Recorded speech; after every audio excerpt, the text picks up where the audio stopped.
Hey, soccer fans, Nick back with the next episode of the Feed the Fire podcast, where we're talking Chicago Fire FC and Major League Soccer. And specifically in this episode, we're looking at the loan of Chicago Fire defender Christopher Cupps to the Scottish Second Division, to the Scottish Championship, and whether that is a sign that the Fire are getting away from one of their core tenets in developing local talent to get onto and contribute to first team success. So we're going to look at the Chicago Fire's announcement, break down the terms of this loan, break down how the club is portraying this loan, and what this means for the player and for the club. And then we're also going to explore a little bit, like I said, whether the club seems to be getting away from a focus on their local players. But if you want to interact with me, follow along with the show, please reach out on social media at Glasshouse Soccer or via email glasshousesoccer@gmail.com and like, subscribe, rate, review, follow, download, do all those great things to, drive the show up in the algorithm, but also to grow the conversation around the Fire and American soccer. Now, like I said, Christopher Cupps is now on loan, the Chicago Fire homegrown center back, as of August 24th, announcement by the club. He has been loaned to Scottish club Greenock Morton FC through the end of 2026. As far as the terms of the loan, Chicago will retain the right to call Cupps at any point, subject to MLS roster compliance guidelines. And per club policy, additional terms of the deal were not disclosed. So we're not getting anything official other than he's on loan through the end of the year, and the club can recall him as long as they're in roster compliance. Great. Now, from what I've seen around social media and leaks and rumors and things, I did see that the Fire are going to be paying a large portion of Cup's salary while he is on loan, which is something I would absolutely expect for them to ensure that Cupps is going to get playing time and going to get some developmental minutes over there. Now, how does the club feel about this loan? Here is what Chicago Fire sporting director Greg Broughton had to say.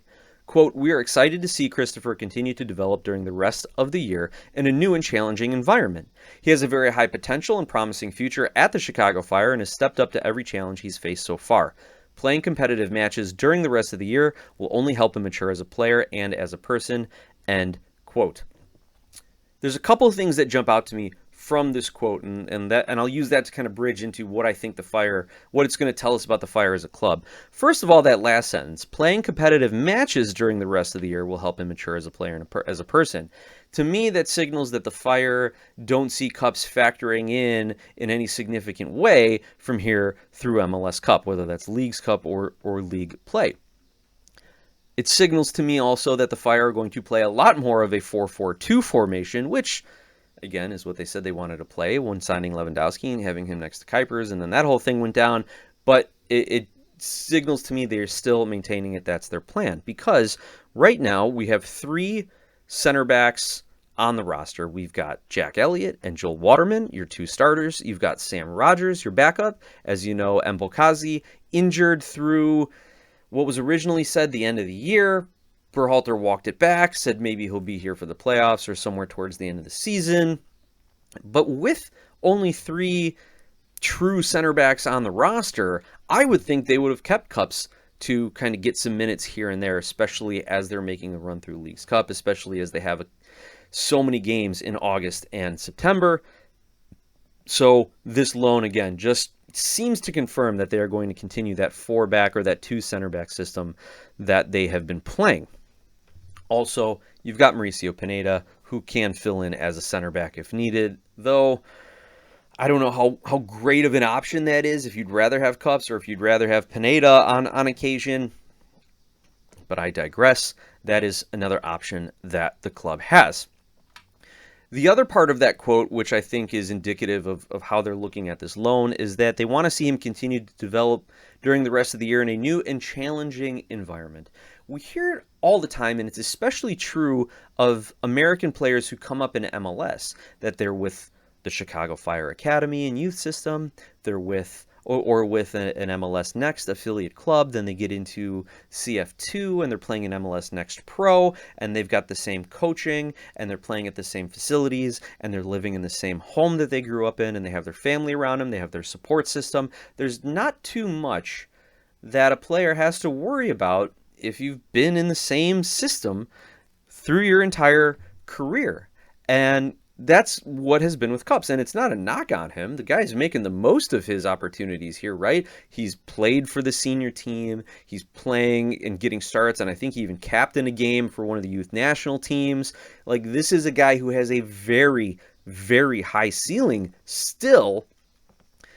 But it's almost doing him a disservice if he doesn't challenge himself, or if the club doesn't help him challenge himself in another environment, like going to Scotland and living there for 4 months, away from your family, away from the familiar coaching and locker room, away from your familiar bed.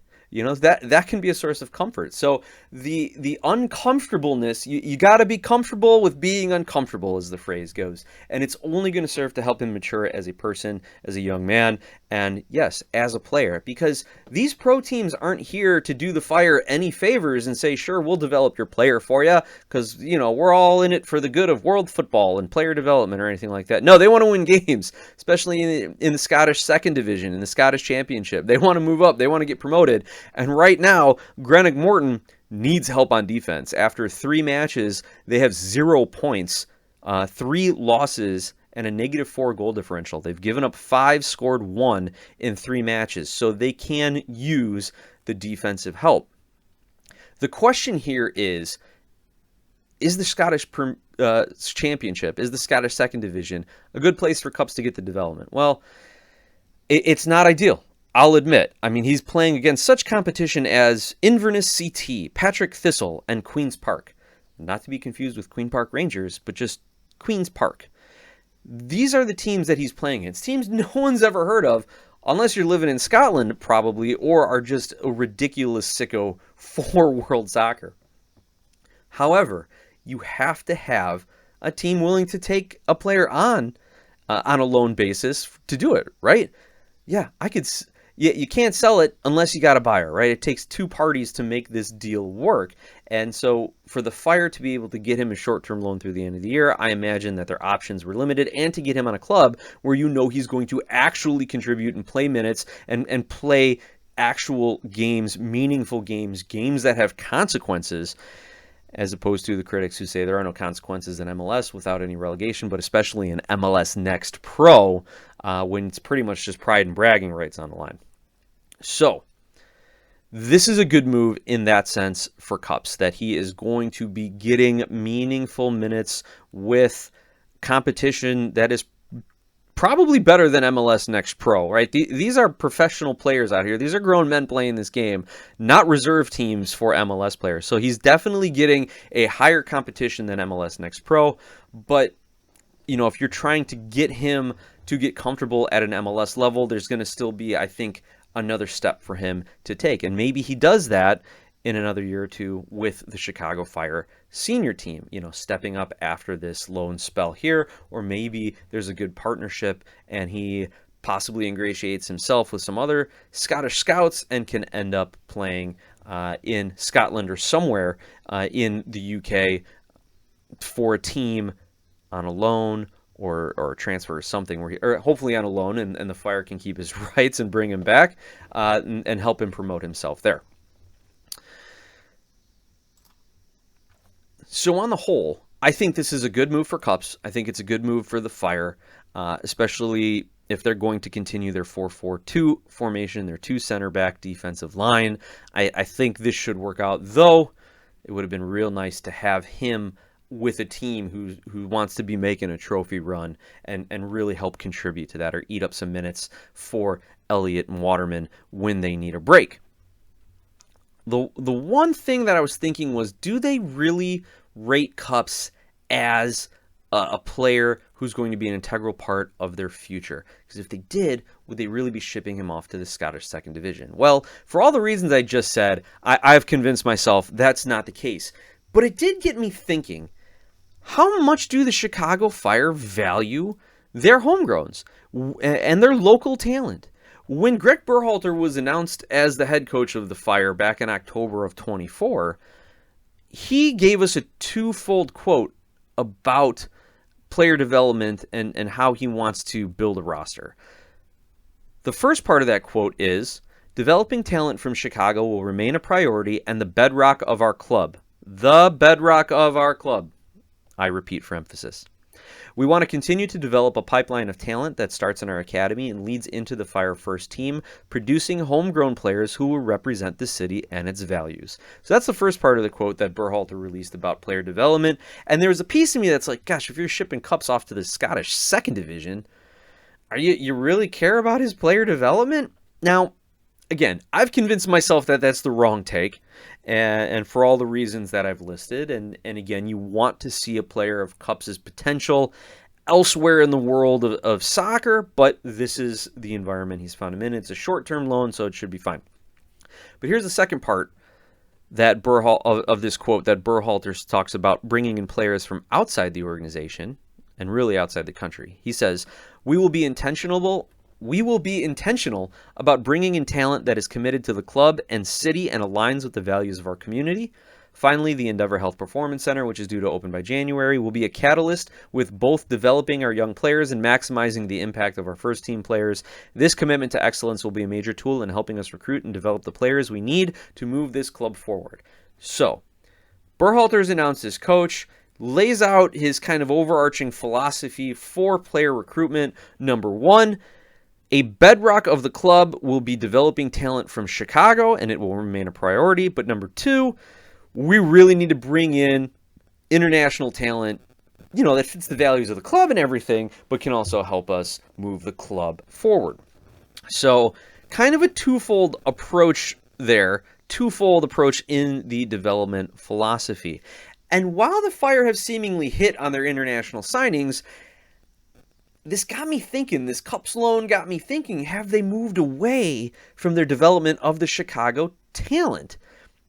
I think in a small part they have, and maybe you think in a big part they have, and I think it's led them to a bit of a depth problem. So let's take a look at some of the signings under Berhalter and how it's affecting the Chicago area talent. Because Chicago always prided itself, look how many homegrowns we've signed, look how many sets of brothers we've signed, look at how many guys from the city of Chicago proper we've signed. We brought back Gutman, we brought back Mueller. Look at this. And the Chicago Fire as an organization, and fans too, I've often argued it too in a lot of my MLS group chats with other content creators and podcasters and MLS media types, that we always talk about Dallas and Philadelphia with their youth movements, and even the Red Bulls. Look at the Chicago Fire. There was a point last season, I think we had 7 Chicago area starters in a match. Anyway, let's get back to some of these signings and see if they really are staying true to that core tenet. Now, under Berhalter, international signings have made the headlines, right?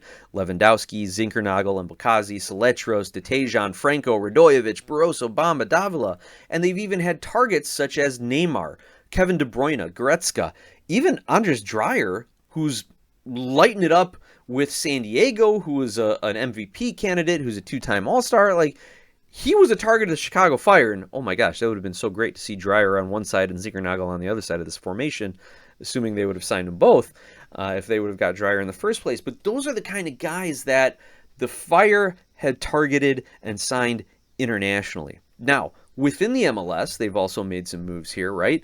They brought in Robin Ludd, they bring in Joel Waterman, they bring in Josh Cohen as the backup keeper, they bring in Sam Williams, for an up-and-coming player in the Red Bulls organization, the aforementioned youth development club, New York Red Bulls, and they just brought him back. They just recalled him from his loan to the USL club to get him some minutes as the Fire seemingly need to rest some players and rotate some guys with this crazy August schedule that they have.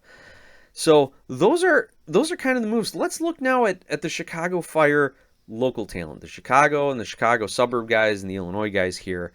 Who's on the roster right now? It's Chris Mueller, who has been out because of non-soccer related injuries, the heart condition, though he was poised to have a little bit of a resurgence in his career in his first year back with the Chicago Fire. Also, we've got Andrew Gutman, who to me is a bit of an exception to what we're trying to talk about here, because he's from Hinsdale, came up with the Indiana Fire, part of the Fire youth systems at that time, played at Indiana University in college, one of the biggest, if not the best, college programs historically in the United States, but then went on loan to Celtic, or was signed by Celtic and loaned back to FC Cincinnati, bounced around MLS for a number of years, and is now finally back with the Chicago Fire. And is their Iron Man, is the starting left back until he's not kind of a player. And but for his injury, was it 2 years ago last season? I want to say 2 years ago. He probably would have started every game he could for the Men in Red. So I think he's a little bit of your outlier. He was a finished product, a top MLS outside back when he was signed by the Fire, and in fact just got his extension recently as well. And thanks to the Gutman's Goons for making that announcement at Andrew Gutman Day. Also, let's mention Brian Gutierrez, who, as we all know, was recently sold, probably for a little bit of a discount, to Liga MX to Chivas, if I recall. Yes, Chivas. That's right. I got to learn not to doubt myself when I'm talking about soccer, especially about Chicago Fire players. But with Gutierrez, that's a guy who I think the Fire probably could have kept for another year or two and still seen him improve and grow, possibly into the face of the franchise, one of the faces of MLS even. But the Fire thought to strike while the sales iron was hot. I think they got him at a bit of a discount, but also there's probably a big sell-on clause for him. And they didn't want to stand in the way of this guy realizing his World Cup dream, which he did with Mexico, though, just this past World Cup. So that was probably a little bit more on the business side. Needed to get the money while they could. Didn't want to stand in the way of their player. But also, the Fire really aren't going to be contending for trophies until this part of the season. And who knew if everything was going to come together? So they probably weren't ready to pay Gutierrez a ton of money or put him on a DP contract to lock him down and be part of trophy runs, so they moved on from him. So that's kind of how I'll say, okay, I get the commitment to your local guy, but there were so many more factors that were more prominent in that situation, and that's why the Fire moved on from him. So I really want to kind of look at Chris Brady, Mauricio Pineda, and Sergio Oregel. Now, Brady, the Fire have done everything right with him. He is the third-string keeper for the U.S. men's national team. A lot of people, even including myself, think he's the de facto penciled-in starter for 2030, assuming his career kind of continues on its current trajectory, as well as with Mauricio Pochettino being on board for another 4 years for the U.S., a guy who's already built a good relationship with Brady and who has already coached him to a certain degree. So Brady is the epitome of everything going right for the Chicago Fire youth development. But of course, we're going to kind of put a little asterisk because he's a goalkeeper, right? Well, first of all, that's what the Fire do. They put out great goalkeepers, but they also have to do it with other players on the pitch. Now let's look at Pineda here real quick. Pineda, 14 appearances and 6 starts this year, but he's on pace for the least amount of minutes in a season since joining the first team in 2020. So Pineda is a guy who at one point, I remember calling into extra time or writing into extra time saying, like, hot take, Mauricio Pineda, future defender of the year, played center back, I think, for UNC. I know he played for UNC, for North Carolina in college. I think he played center back or D-mid there, but he was a very versatile player, excellent passer. I thought he was really going to lock down that starting center back position for the Fire for years to come. Not the case. And this year especially, he has had the least amount of minutes in his career with the Fire. Sergio Oregel, again, a guy who I thought after last season was going to be a guy who was going to be seeing an uptick in minutes. Maybe not after last season, but at the beginning of last season, I thought he was going to see an uptick in minutes. And it was great to see Oregel, Pineda, and Gutierrez as your starting midfield trio. And now it starts to feel like that was just kind of a nod to the tenet of we're going to develop our homegrown players. But they played pretty well. But the moment they didn't, that's when we saw Berhalter stick in Davila. That's when we saw him start going after De Bruyne and eventually end up, and Patrick Berg, a name I should have mentioned, with kind of the international targets. Then we saw the demise, if you will, of Sergio Oregel. So just this year, 3 appearances, 0 starts, only 26 minutes. Whereas last season, he had 25 starts and a total of 28 appearances and played over 2,000 minutes for the club, 2,061 minutes. So he has absolutely taken a back seat to Davila, to Saletros, to whoever the Fire are targeting, to sign in the midfield. Probably even a backseat to Mauricio Pineda for his experience. Where's his career going? He's still playing with the U.S. Youth National Team, still playing with the U20s, still seems to be training and an integral part of what this Fire team are doing with their training sessions and practices and development, and still there when he's ready to be called upon. But man, I don't want the Fire to say we're developing Chicago talent, but only just to, help bolster up the first team and kind of be their training dummies and give them a high level of training. That's a little bit of a worry of mine when you see guys like Pineda and Oregel just completely get left off game day rosters and sub patterns. Now let's look at the next kind of local next generation of this roster. We talked about Chris Cupps and his loan. We also have Robert Turdean, 16 years old, though did get a start in the League's Cup match, one that as long as the Fire ended up with a draw, they would have advanced. So not a whole lot at stake to see Turdean get a start, but he had been training with the first team. They wanted to test him a little bit. I don't think we can bring those guys into this conversation. The next group of guys, though, David Pareba, Jason Shokalook, Dylan Borso, and Dean Boltz, these are guys you got to start to look at. What is the plan for them by the Chicago Fire?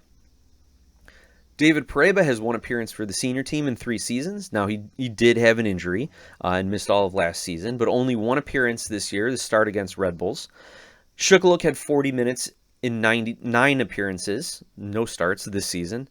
And given the Fire's needs at backup striker, these guys should be in the mix. Now, I don't know if they're performing in training. I don't know if Selassie and Ludd are just that much better than them, or if it's a matter of business where, hey, we're paying Ludd and Selassie, we need to play those guys. Maybe they're angling for a transfer for Selassie. Then again, he has been, he does have the most goal contributions for a Chicago Fire player in the last, I think, since he joined the team. I think that's the stat for MHS.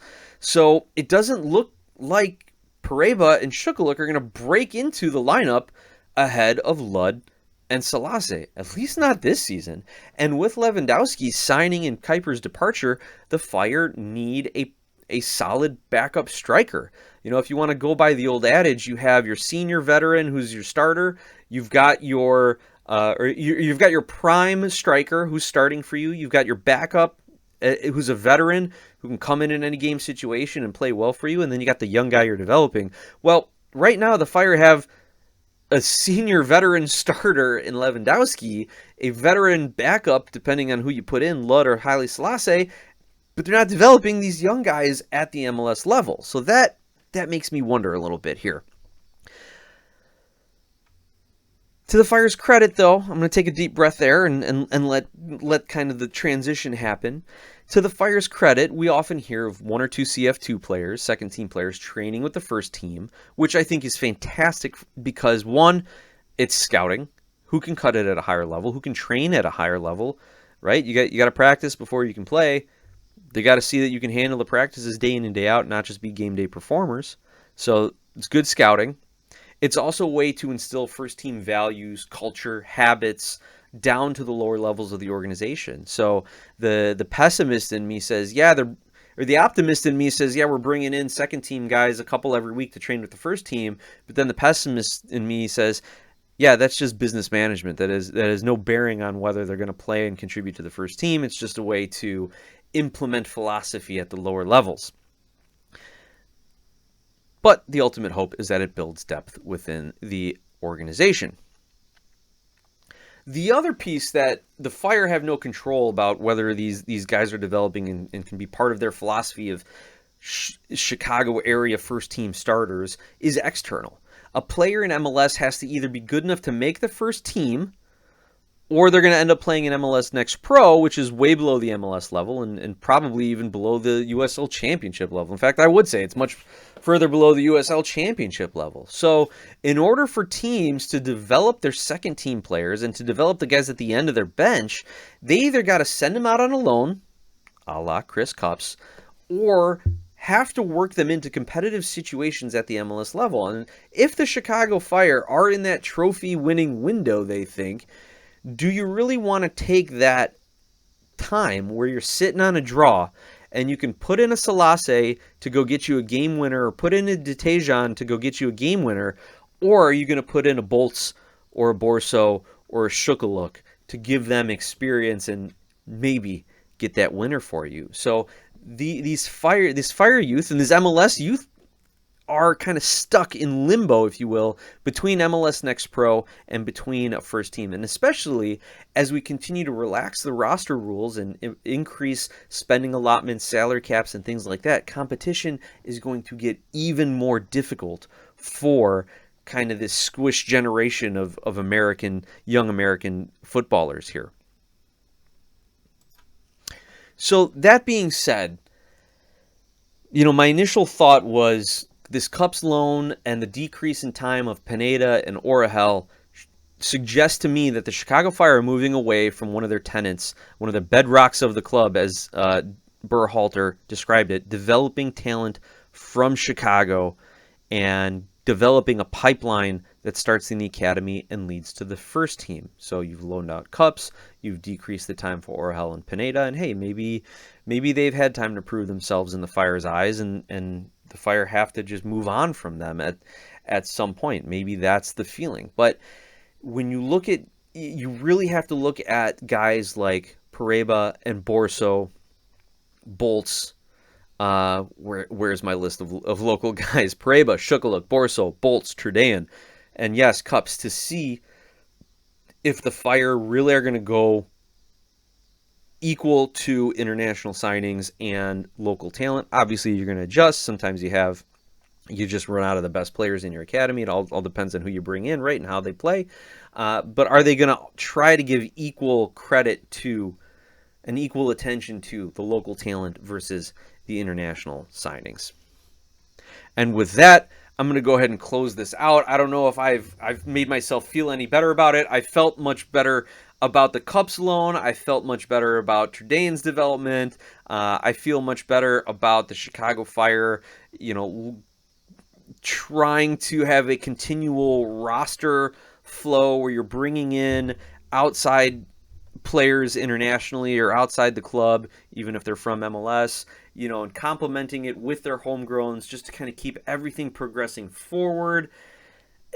But I just don't know if the Fire are truly committed to developing Chicago players. And it could even get us into the bigger question of, is it the MLS's responsibility to develop these players?